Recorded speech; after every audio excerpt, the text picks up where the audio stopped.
What's up, family? Welcome back to Out of the Darkness. I am Q. Now, there's several members of Congress, both on the left and the right, that I absolutely cannot stomach at all. But I would say of the Congress people that I cannot stomach, that Jasmine Crockett would probably be up there amongst the top.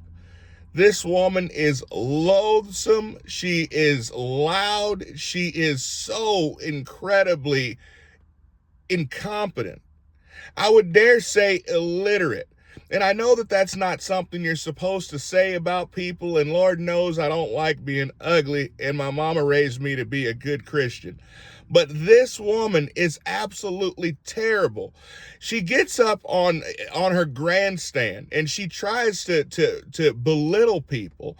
She tries to call people out. Meanwhile, this woman is absolutely an awful human being. Not only is she of poor character, she's of a very, very, to borrow Trump's phrase, low IQ.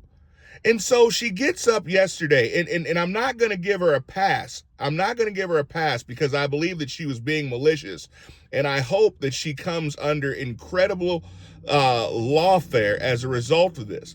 But she stands up on the House floor, and she reads off a list of Republicans who received money from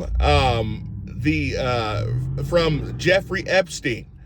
The problem is that she didn't bother talking about which Jeffrey Epstein, as if there was only one. It turns out that there's a doctor by the name of Jeffrey Epstein who gave money to several Republicans. And so she goes and tries to make everyone think or believe that it was the Jeffrey Epstein that we all can't stand. The problem is that if with just a little bit of due diligence, she would have realized, how were all of these donations made after Jeffrey Epstein was already gone? Jeffrey Epstein had passed, or was dead by the time that he actually donated the money, supposedly, to Lee Zeldin. So, first of all, maybe you should do a little bit of research. If you're going to attack people like that and you are going to impugn their character, you should at least do enough due diligence. And then when asked about it by CNN, thank goodness they had enough of moxie or enough integrity to actually say, but does it bother you that you made these claims? And it turns out that it wasn't the Jeffrey Epstein that we all know about. And she says, well, I didn't say that it was. I just read off the names of Jeffrey Epstein. I didn't have enough time to really go through all of it. And I just pulled up the FEC filings. We were in a hurry and I had to speak. So you're in a hurry to speak.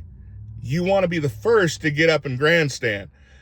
You are in such a hurry to speak that you don't bother to make sure that what you're saying is true. I get messages from people, from you guys, not you all, but many of y'all, that'll say, Q, I heard that 2 days ago. Listen, I'm not ever going to try to be the first person. If I am, then great. I will talk about stories here that many people don't. But I don't care as much about being the first as I do about being right. I can deal with being the second or third person to talk about a story.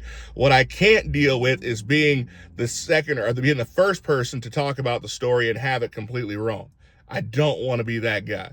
But let me know what you guys think about this. I know Jasmine Crockett, she's from my home state of Texas. I'm an East Tennessee guy now. I still love Texas, but golly, I can't move back if y'all are going to keep electing people like Jasmine Crockett. I'll see y'all next time. Be blessed.